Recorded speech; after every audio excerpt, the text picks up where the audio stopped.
বকেয়া বেতনের দাবিতে টিটাগড়ে পুরপ্রধানের ঘরের সামনে বিক্ষোভ কর্মীদের। 8 गो हम लोग का पेंशन बाकी है। 8 गो हाँ बाकी है, लेकिन एक को खाली दे रहे, बाकी क्लियर नहीं कर रहे हैं। हाँ बहुत हो गया, बहुत बार बात हुआ है। पैसा आएगा तब देगा। বকেয়া বেতনের দাবিতে শুক্রবার টিটাগড় পুরসভার স্থায়ী ও অস্থায়ী কর্মীরা পুরপ্রধানের ঘরের সামনে বিক্ষোভ প্রদর্শন করেন। বিক্ষোভকারীদের অভিযোগ, কয়েক মাস ধরে তারা বেতন পাচ্ছেন না, এমনকি অবসরপ্রাপ্ত কর্মচারীদের পেনশনও মিলছে না। পুর কর্তৃপক্ষের কাছে একাধিকবার দরবার করেও বকেয়া বেতন মেলেনি বলে অভিযোগ। তাই তারা এক প্রকার বাধ্য হয়ে পুরসভায় বিক্ষোভ প্রদর্শন করেন। দীর্ঘদিন চলছে, বুঝলেন তো, এই বাকায়া বেতন আমাদের কোনোদিন ক্লিয়ার হয়নি। যাদের পার্মানেন্ট রিটার্ন হয়েছে তাদের টাকা ঠিকমতো পাওয়া যাচ্ছে না, এবারে কেজরিওয়ালদের টাকা পাওয়া যাচ্ছে না, পেনশন পাওয়া যাচ্ছে না।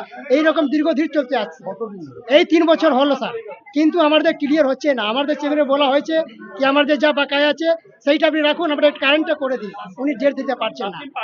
আমি পারমানেন্ট আমার হ্যাঁ এখন আমাদের 5 মাস হলো এই নিয়ে, এবার 1 তারিখ আসলে 6 মাস আর হয়ে যাবে। 6 মাস আছে, উনি ডেট দিতে পারছেন না। আমরা বললাম কি আমাদের একটা ডেট দিয়ে দিন, আমাদের 1 তারিখ দিন, ইয়া 5 তারিখ দিন, 10 তারিখ কোথায় দিবেন, কিন্তু ডেট দিচ্ছেন না।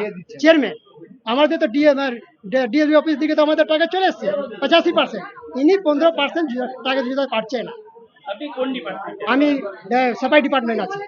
যদিও বকেয়া বেতন খুব শীঘ্রই মিটিয়ে দেওয়ার আশ্বাস দিয়েছেন পুরপ্রধান কমলেশ সাউ।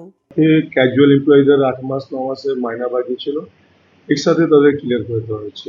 পার্মানেন্টকেও তখন 2 মাস করে কিছুটা দেওয়া হয়েছে, ঠিক আছে। এবার আগে থেকে ওদের কিছু মাইনা বাকি রয়েছে।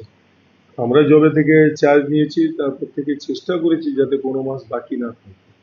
এই মাস যেহেতু ছুটি অনেকগুলো ছুটি গিয়েছে, ঠিক আছে, তো ট্যাক্স কালেকশন বা মেডিসিন এবং ইন্টারনাল কিছু টাকা আসেনি বলে একটু সমস্যা হয়েছে, দেরি হয়েছে, ঠিক আছে, দেরি হয়েছে, কিন্তু আমরা প্রসেসে আছে, মাইনেটা প্রসেস করে দেওয়া হবে।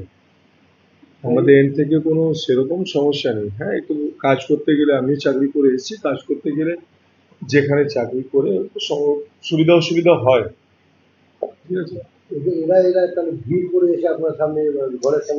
ওরা এমপ্লয়ি আসতেই পারে, কথা বলতেই পারে, কথা তো বলছে। আমিও গিয়ে কথা বললাম ওদের সাথে, বললাম যে হ্যাঁ আমরা প্রসেস করেছি, প্রসেসে আছে, হোক, টাকা ঢুকলেই মাইনা পেয়ে যাবেন, সমস্যা নেই, এটাই কথা বলেছি।